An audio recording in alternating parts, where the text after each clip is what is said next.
Welcome to Fake or Fakes. We still haven't figured it out. I don't know. Is it fake? Fakes. It's Fake on Spotify or wherever you get your podcasts. Yeah. I like it either way.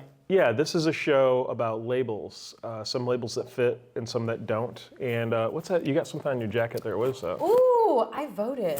So I think that this is a label that fits because Nice. I needed to vote. I didn't vote today, Yeah. so it's kind of like a cheat. Yeah. I voted on Saturday with early voting. I did too. You did early. You Yep. did it like a week ago. I did. You did it a long time ago. Yeah, I remember yeah. you posted on Instagram. Yeah. How was the line? How was the It vibe? wasn't bad. I went to the Kentwood Public Library, which is like really close to my house.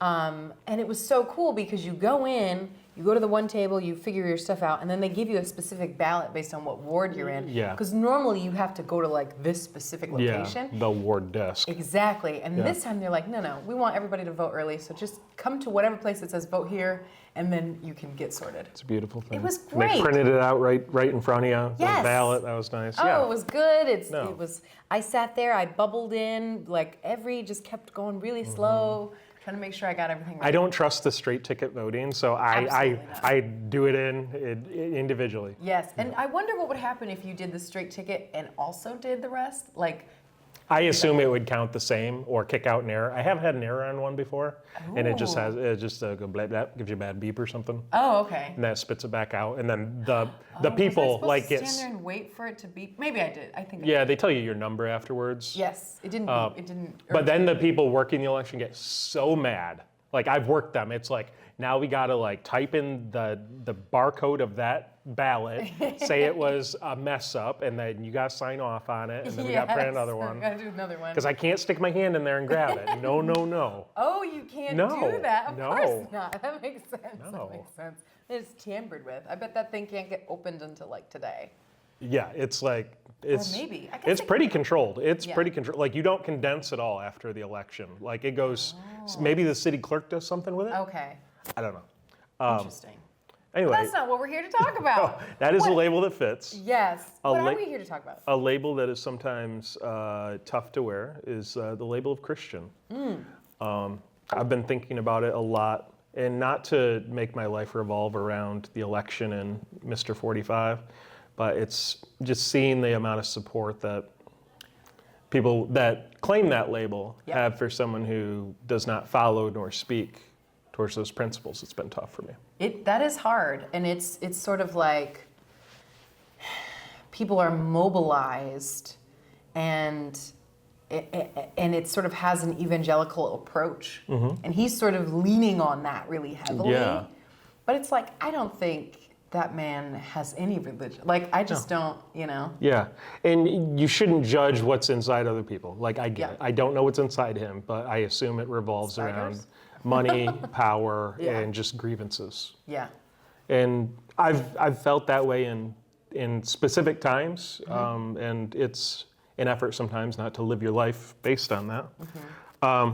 What percentage? Hopefully, you didn't look at this number. What percentage of white evangelicals, which are people that consider the Bible the true source of truth, voted for Trump in 2020?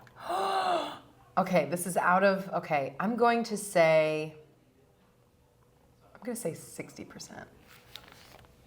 76%. That is so And high, that's men and Charles. women. It is white people. I didn't have the black breakdown with evangelical on that. All right, and then this is this is not really on the topic, but I thought it was interesting. In 2020, what percentage of people claiming the title of gay, lesbian, bisexual, transgender, queer plus voted for Trump? 10. 27. Oh my goodness. This is Trump v. Joe Biden, and Joe Biden in his public life has had to evolve on his positions, so maybe there's something there. I don't know. But What? I mean, wow. That's shocking. yeah. That's shocking. So putting that aside, sorry to start on that note, No, but it's okay. You know what? I wore. you started Yeah, I it. started. You triggered me. Yes, I did. What's your relationship with God, with the church, with being a Christian? So I went to a Christian middle school. So 6th, 7th, 8th, and 9th grade, I went to a Christian school. And so I like we had Bible class. It was pretty much like just, it's private school, but there are moments where Christianity gets infused. And I had a really hard time with it because there were a ton, so it was a really small school. So it was Southfield Christian. And So general Christian, not like Catholic or a specific correct. denomination. Okay. Yep.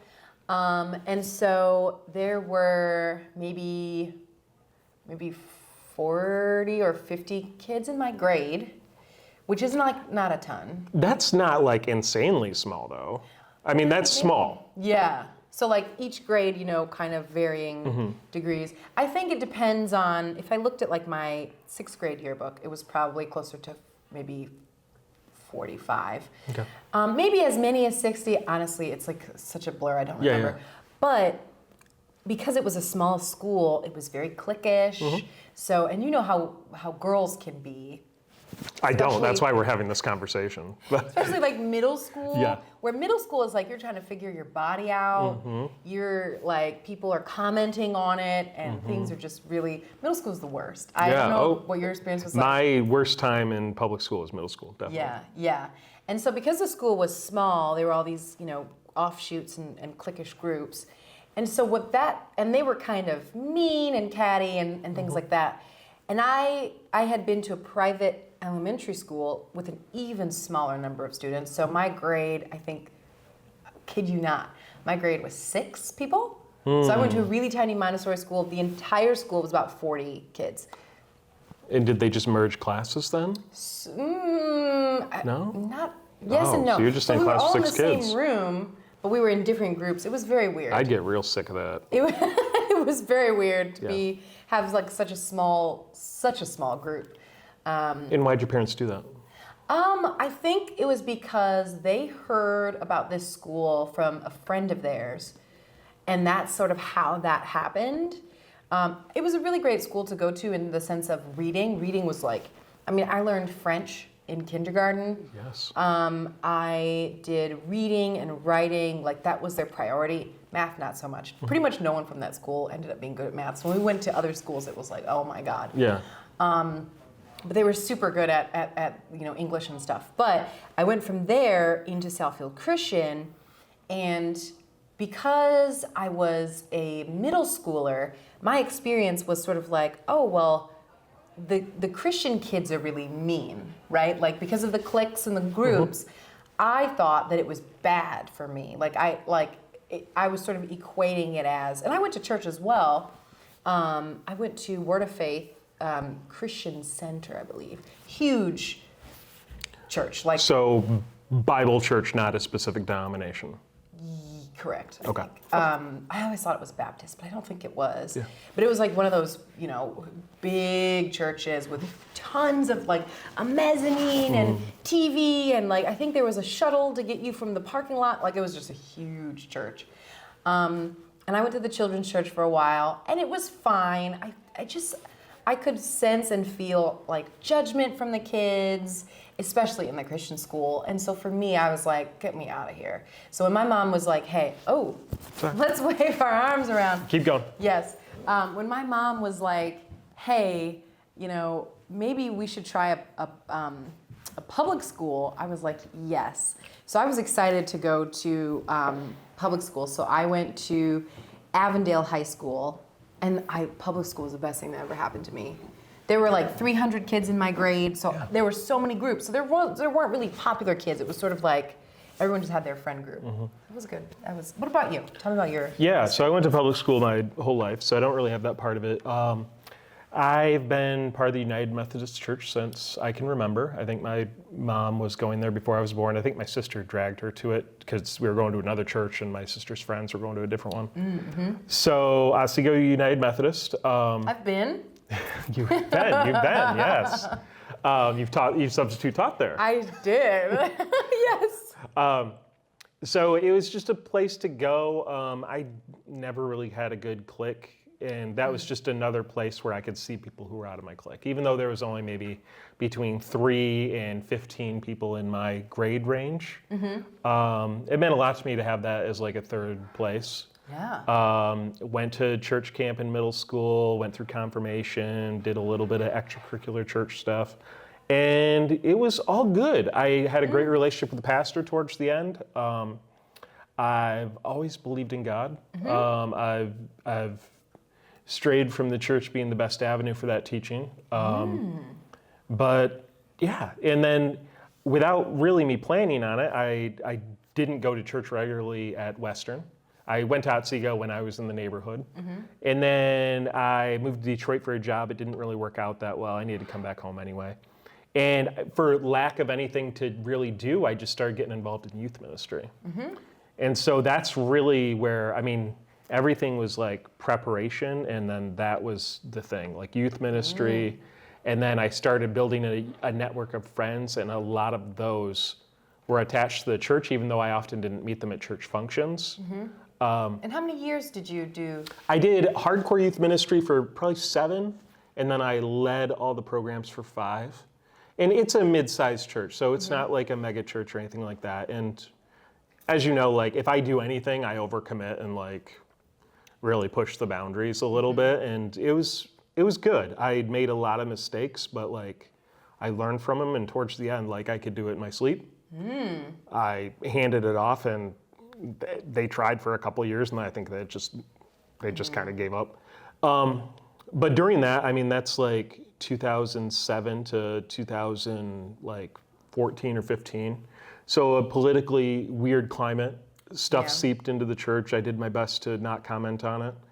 And I knew I was doing a good job with that because kids would come up to me and say, "What do you think about gay marriage?" And it's like, I'm glad you're asking me that, because it shows that I haven't just like put it up front. Like that you haven't just assumed that I was like, that was the main thing that I care about, or that was a thing that I am rebelling against. So that was cool. And yeah, I met my wife at a youth ministry at Wesley Foundation, which is a youth ministry. So we have never really found our home church. We've tried a couple, and it's more us than the places. Especially with twins, it's tough to let go for that amount of time. I guess you could put them in a children's church in there. And now they're finally at a space where I feel safe with them there. Yeah. Like Graydon's not gonna explode out his pants or anything like that. Right. So it's time, and I think it's missing. But whether I was there or not, God's always been real to me, and the God who gave his son to us is a path to salvation. So I try not to have opinions on other people's religion. Sometimes I come from a small town, so we're cliquey by nature. So a lot of people who have not fallen away from the church but went on their own path, they're like now super into spiritualism. And that's tough for me to accept, even though they've probably done more work in that than I've done in my faith. But it's tough to see it not centered around anything that I consider real. So I have a question about that, because so there are a few different things here. Spiritualism is like a very specific religion. Do you mean that they are spiritualists, or do you mean that they believe like in sort of... Yes, I believe the second one. The second one? Yes. Okay, because spiritualism is like very specific. Yeah. It's got to do with, I think, ghosts. It's like, it's a very specific thing. I'm talking more the general, yes. the lighting sage, the woo-woo. feel. Well, not voodoo, but no, like not voodoo, woo-woo. Yeah, woo-woo. They're really using like supplementing or replacing like what you believe with like breath work and stuff like that, and where it's just it gets more like almost like a hippie like lifestyle thing than like the core of your beliefs. But even throughout like my time in the church and now, like I still understand like I'm a scumbag, but I can say that and not beat myself up for it too much, because I know that my salvation is confirmed. So in the sense of like, for me, I had a really hard time sort of taking religion past my Christian school when I would see how like the top of our conversation was about how like politics and evangelical like doctrine are sort of melded together and can be used for like as weapons.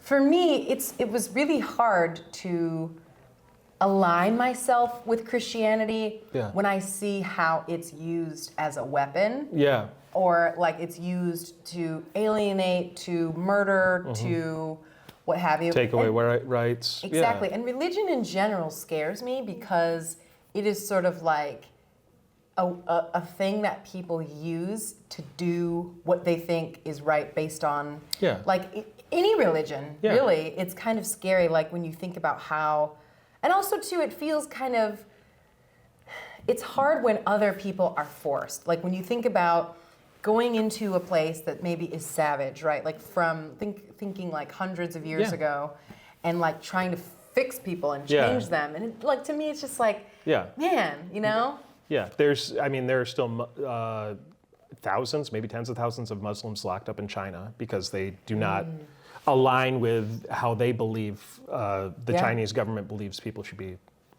participating in religion. And that's all over the place. And it's tough. Part of that is just because humans are flawed, and anytime there is power, it's going to be corrupted or used to exclude or build up myself rather than others. That's human nature, which is so, we are afraid of things we don't understand. We are afraid of things we don't And I want to hold what's mine. Like, so if I've already created like an esteem, whether it be through title or just through like people respecting me, if you get it, then mine's less valuable. Like, so if we thought of the gaming community as a religion, like people coming to you and not me, that makes me worth less. Like it straight up does. But you need to like be mature about it and understand like Pasha may have a better answer. Pasha may have different experiences that help that person get to where they need to be, but we've all seen where that's not how it goes. Right.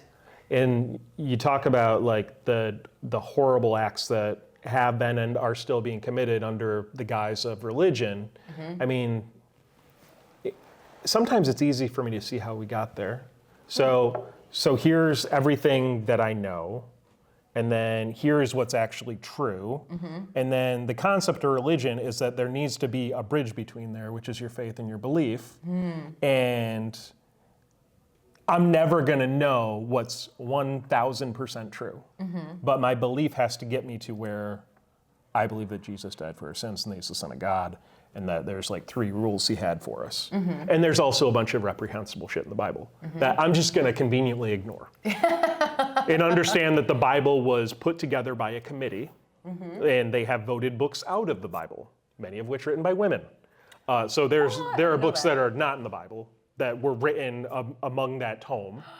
And why does Paul write like 12 books of the New Testament? Maybe because he had the most influence. Maybe because it was the easiest Paul's letters were the easiest to have a conforming group follow. They're not saying, burn it all down. Right. Which I don't know if any of the excluded books of the Bible say that. That's a really good point. And too, like I wonder, okay, so I know how we used to have quizzes on things from the Bible, like when I was in Christian school. And also I used to be able to name so many of the books. But my question is, if Genesis, I'm just counting them. I could probably get to 30, but you can get to more than me. Go. But what I wonder is, so for example, so Paul wrote his parts.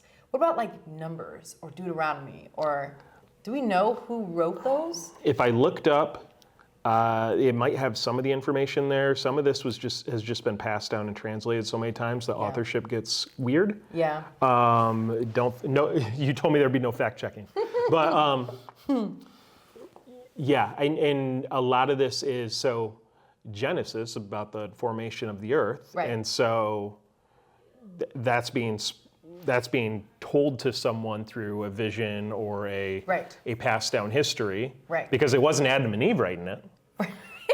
Can you imagine? And it wasn't their kids Cain and Abel, who found wives in another town, despite their parents being the only one documented up front. Yes, there's some inconsistencies. Yeah, And part of that is like filling that gap. And like the end of the illustration as a corny Sunday school teacher is I put that cross there and then I say, give those concerns to Jesus, do your own research, and also understand like this is part of faith, and certainly me, the unpaid Sunday school teacher, isn't going to answer all of it. So I have a question for you. Yeah, sure. Taking your Christianity, like your faith, like in as well, what is your perspective about like evolution and like how do you want your children to learn about what you like when it comes to school and how these things are sort of like at odds with each other? How do you tell me about that? I mean, the Bible also doesn't mention like dinosaurs and stuff, and that they were there, and that the lineage of all that goes back millions of years, not 2,000 before like whatever. Before recorded history. Yeah, so I believe in evolution, and my kids should learn what the teacher of a public school is teaching them, what the curriculum says, and hopefully I don't have to supplement it with too much book learning, and we can focus on experiences. But whether it conforms to the Christian belief or not, that's what you need to learn to achieve. And part of life is just learning how to jump through hoops. And same with faith. I mean, I am a United Methodist member and I am a Christian, but my relationship to God is mine. And it follows a lot of that framework, but it also doesn't. And because it's mine. And just like my relationship to Steelcase or you, it's like, yeah, like we have a pretty typical friend relationship until we don't. And then because it's ours. And for us to force it down, that's, I mean, I see. Like there's rules that you should follow. Like we probably shouldn't kiss right now. But there's also rules like you're not going to tell me I can't do a podcast with my friend. So yeah, it's all a weird line. Yeah. And religion was to give us hard lines, like some. And especially before Jesus came, where the hard lines were, you have to sacrifice, you have to financially contribute. It was a very status thing. And Jesus came to do a lot of things and also to upend that and give religion to everyone and salvation to everyone. So, but also with that, all the cool stuff from the Bible kind of takes a break, like the cool smiting of villages and floods and stuff like that. And Old Testament. I will never know what God's thinking. He's thinking just like a dog will never know what you're thinking. Like I'm on a different plane, but it's like I gave you Jesus. I'm not going to directly intervene or as much. So I feel God when my head is pointed in directions, but and when I see cool stuff happening or see fog rolling on a hill, of course. Yes. But like I feel like God points my head in directions, and then I have to rely on my faith, my understanding, and like my just social cues to like execute close to His will. That's really interesting. I've also messed up. Yeah. I had a kid, so I'll tell you, like, here's a formative moment for mine. And we can shut this off whenever. I don't see the timer there. Oh, no, it's good. 12:45. So one of my first ever youth group things, like, I didn't even have a youth group. They just needed another, like, body to watch kids to hit, like, the number. Of adults to kids, Yes. So I was way too young. My mom was going through cancer treatment. I was a mess. And there was this, we were walking back from Fireball, which is where you sing around a fire and pray. It's supposed to be like a spiritual time. It is sometimes. I was coming back, the girl looked really sad and she was holding on to like this barn cat that was just around outside. And I said some joke to get her in, but I didn't want to engage because I was a mess. And that night, that girl took an attempt on her life. And I didn't escalate it beforehand. I didn't tell anyone. I didn't stay out there till she came in.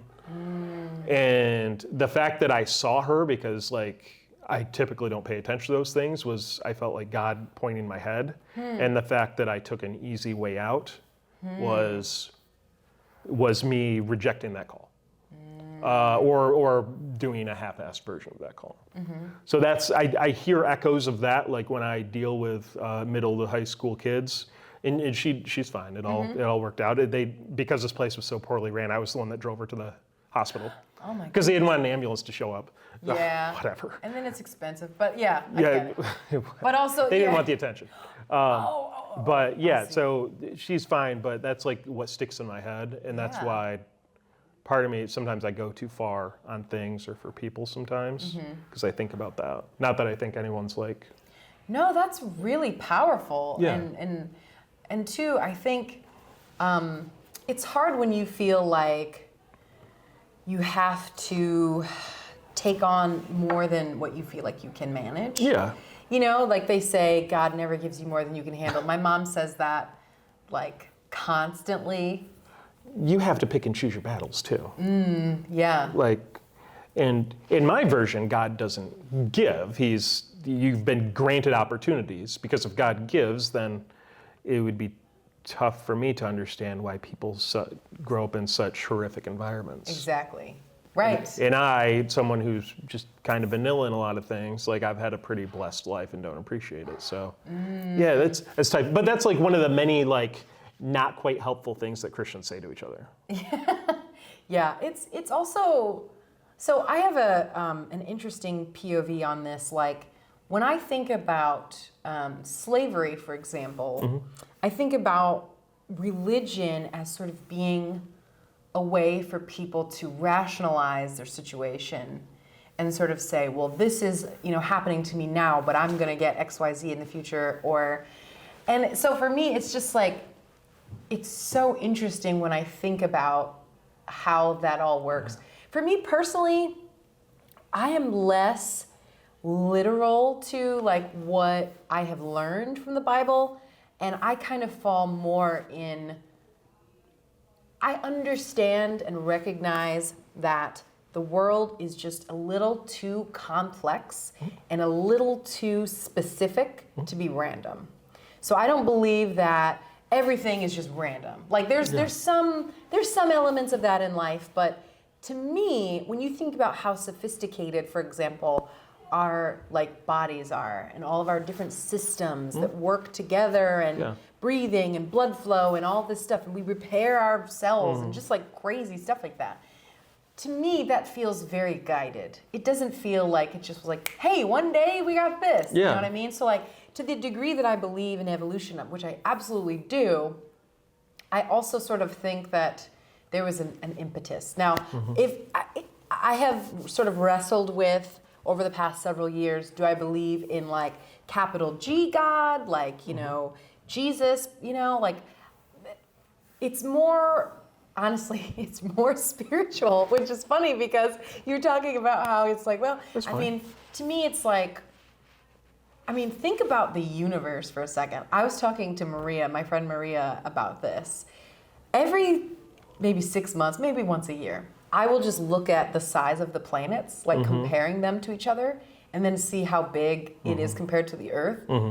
Jupiter is like, so Jupiter's like a basketball, and Earth is a golf ball. Yeah. That's insane. Yeah. I don't even think our brains can perceive the difference. So like when you look at how big the sun is, okay, the sun is a basketball and Earth is a pea, maybe smaller than that. Yeah. And that is just like, what? And so for me, every once in a while, I'll just look at the size of the planets and the sun. And then our sun is a pea compared to another sun, which is a golf ball. And I'm like, or a basketball. And I'm like, wait a minute. And my brain cannot like adjust to that size gap.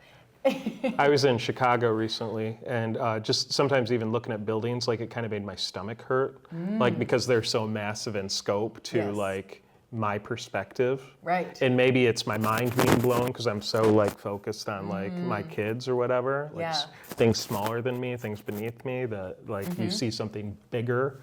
Yeah, I imagine that. And when we try to apply like feelings or human logic to God, that's where, like, it's easy to do that. Like, we want to personify like things. Like, we give animals names. Right. Like, and so we give things bigger than us, like God, like human rations. Like, I bet that made God angry. Like, I don't know how God's wired. Like, if he was truly angry, he would send a lightning bolt down. If he is like sympathetic, like when you know your kid's making a mistake and you got to let him make it, like in that equal helpless, like then I feel bad for him or her, whatever, and beyond gender as well. So yeah, it's tough for perspective. How you handle your faith is your own business. And part of why I don't feel like the Christian label fits me sometimes is that I believe what I'm doing in the gaming community is ministry. And so when I'm doing it right, I'm making people feel like they're part of something bigger than themselves, even though I'm not talking about God. Yep. But I don't feel comfortable, just like I didn't feel comfortable wearing that Be Big shirt, I don't feel comfortable wearing a cross on my shirt because I'm not a perfect representative of it. But I am, most days I'm okay at being decent and interesting, that people would want to be curious about what else I have going on or what opportunities there are, and I think that's it. And that's why I haven't pursued like being a minister. I have a lot of minister friends, and it's just, one, I don't think I care enough to get that level of book learning needed.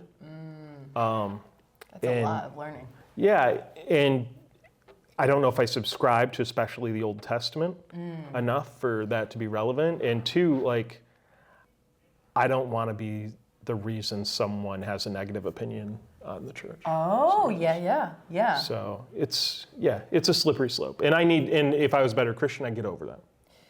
Well, I think I know that you're hard on yourself, for sure. We're all hard on ourselves, but I agree that what we're doing in the gaming community is very much a ministry of a kind, right? Like, we are creating a space for people and making them feel welcome, and it is in turn changing the culture. And like, we have actual I gotta blur this out now. Oh yeah. Whatever. All right. Go ahead. It's fine. I can blur it out. It's fine. You can? Okay. Yeah. Sorry. But yeah, I think, wait, I didn't use the company, did I? No, you're good. Okay. Sorry. I feel like this is a lot to edit. But I feel like... Oh, you got it right on your chest too, so I got blurred out too. It's fine. Whatever. I was thinking about how cute you look today, and I was like, oh, didn't even see that. That's all right. It can blur. It's fine. Okay. Your big old right over it. Yes, let's do that. But I think that what we are doing is bringing people together and making people feel connected, and that's so important, right? And it is such a challenge. Like, I understand the label not feeling like it fits you all the way, right? My mom took me to church with her when I was in town, and church makes me uncomfortable. It makes me uncomfortable for a couple of reasons. Yeah. The first reason is the church. When I went with her, it was Mother's Day. She always wants me to go to church with her on Mother's Day. It's just like, this is the one thing I want my baby, and I want to be proud. I want her to be proud of me, and we'd be proud of her. Right, exactly. Well, the church that I went to, the pastor's wife, because it was Mother's Day, she's also a pastor, but she was doing the thing, the sermon, and she was like, women are meant to be mothers, and we're supposed to be mothers, and I was just like, but that's not me personally, so I didn't feel like I could identify with that, and that was sort of a turnoff to it. But also, there's a sort of level, like, I'm an extrovert, but there's a sort of level of extroversion that I don't like in the church, where it's like, there's this part where you have to basically walk around and shake hands with everyone in your vicinity, and it's just like so awkward. And then there are usually a lot of old ladies, and it's like, oh my God.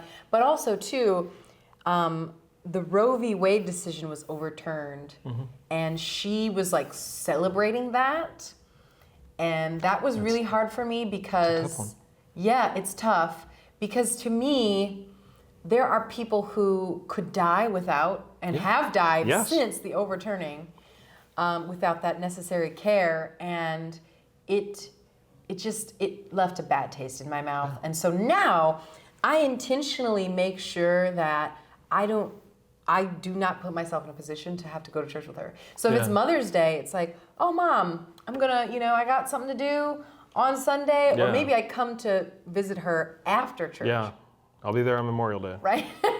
Like, I go, like, it's Mother's Day, okay, it's Sunday, I come to visit you after church services have ended. That way it's like, there's no, because that just makes me feel, and then my boundaries with her, she wants me to go to church, but my boundary is, I don't want to go to church. Yeah. Because I don't like how I feel when I'm there. But your mom, like my mom too, like, she loves having you around, but it's like I get a bonus if she's around and I can show her off to my people. or since. And like my mom's of an age where there's nothing going on in her life. But it's like if I have my son, that's a new thing I can talk about. And like now that I have kids, I have these really, really highly educated, beautiful twin friends, Carly and Crystal. And they're very educated. One's a doctor, one's works for U of M. And I'm like, after I had my kids, I'm like, hey, how many degrees are my kids worth to your family? And I bet it's a dozen. Yeah, that's it. And I'm in favor of reproductive rights, but again, that's a tension where you have what you think should be the true, which people can do what they want with their own bodies, and where you're at right now, and you have to fill it with something, and it's tough because I think the fetus is a living thing, and it is like it hurts. It hurts the way it's went down, and it hurts to see I think probably hundreds of people have died because of this decision. In the lack of care that we have for the systemic causes that make you want to need this. And the other thing I'll say about that's really frustrating is, I don't know if you've seen the yard signs that say, you want all babies unless they're black, brown, gay, etc., right? Yeah. It's like treating the baby as more important than the person carrying it and willing to risk that person's life. It's just like, WTF? I got a crappy responses. Like they would happily have a black baby because they're beautiful, but they don't want to deal with like the family. They want to raise it like a white kid. Right. Or take picking. They want to cherry pick. Yeah, you know, cherry pick it. I mean, we all are guilty of wanting to cherry pick our significant others or where we live. But it's tough when it goes that far. Yes. We can wrap up after this with a fun election update. So you mentioned the religion during times of slavery, and then also what you heard from like the women's primary job is to be a caregiver. Yeah. And it's like religion has been used to do horrible things, but also to pacify, and also to get people to trend towards things that the dominant society feels is acceptable. Absolutely. So if I have more women as caregivers, that means there's less women in the workforce, so I don't have to compete with you as much. Yeah, so it's weird. And I mean, I'm on the side of progress and future, and I believe you can be that. And my friends in ministry show me that you can be that while also being a servant of God. But it's such a small needle to thread. Yes, it is. It's just like being a rich person getting into heaven, which getting into heaven is pretty easy, actually.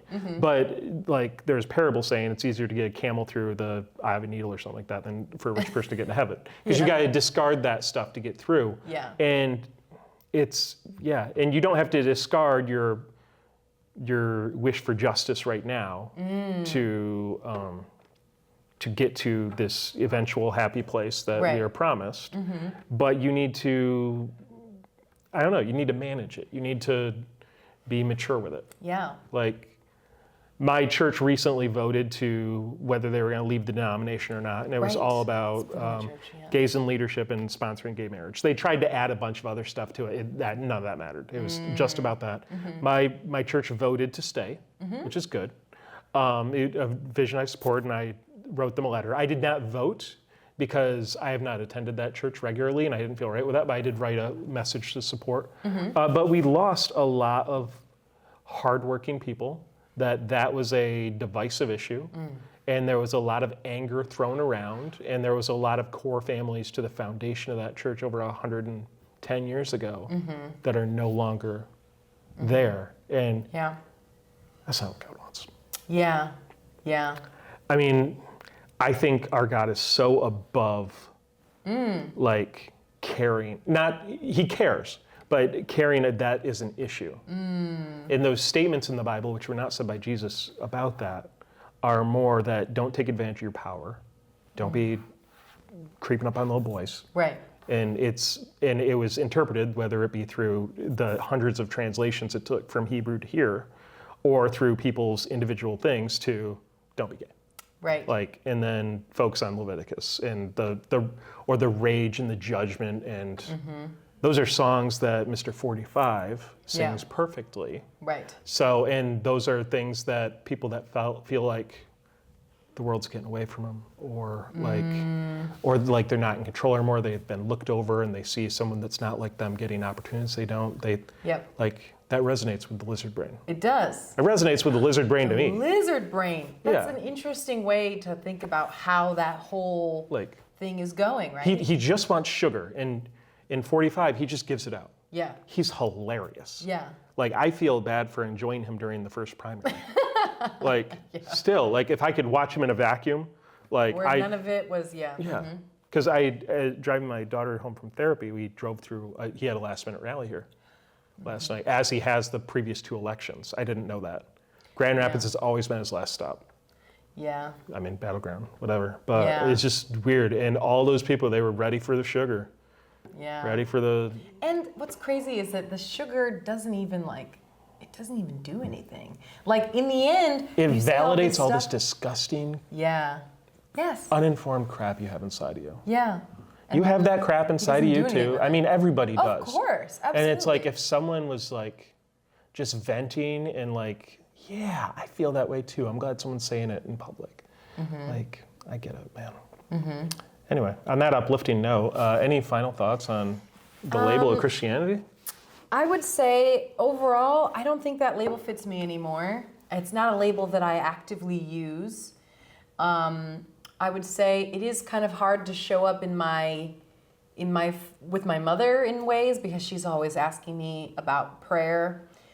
I pray, just not in the way that I think she wants me to. Yeah. To me, my prayer is when I'm journaling, when I'm communing with nature, when I'm taking walks, like, that is what gives me sort of a feeling of aliveness and a feeling of contributing and being a part, like the game, like the stuff we do for the community. Yeah. That feels like that to me, Yeah. right? And so it just doesn't fit me anymore, and I'm okay with it. And I will say, what I really respect about you is that I know how you feel and I know what your beliefs are, but I've never felt like you were trying to ram them down someone's throat or like get on my page or, you know. Yeah. And that's really nice. That's how I feel like it should be. And then others are just like, no, we're going to kill everybody who's not. But there's also like, very few are speaking to young white men in a form that like is aspirational, and that's a lot of what 45 is seized on. And that's a lot of what of these, I would say they're fringe, but they're now the dominant. Yeah. Some of these megachurches seize on, and just because that's an easier thing to point to and say, that's a leader. And it's like, I'd love to be like a person leader or whatever, but I'm not ready for that. Yeah. And like, I get frustrated sometimes. So you mentioned you went to that event, the Be Big event, and also you were in a social innovation event recently, and you're like, I just want them to go somewhere. I want to know what's next. Yeah. The path to heaven is what's next to me, for me. And so I am so happy we get to share on a journey together. I'm more often the guy that introduces someone to the guy that gets them saved, rather than doing the saving myself. So I hope that happens during our journey. I'd like you to meet my new friend, Reverend Camden. No, I'm kidding. But I'm so happy like that we found each other and we're on a journey, and I'm hoping we end up at the same place. Thank you. I would also. Happy election season, everybody. Right. Bye. Pray for us. Don't be journaling.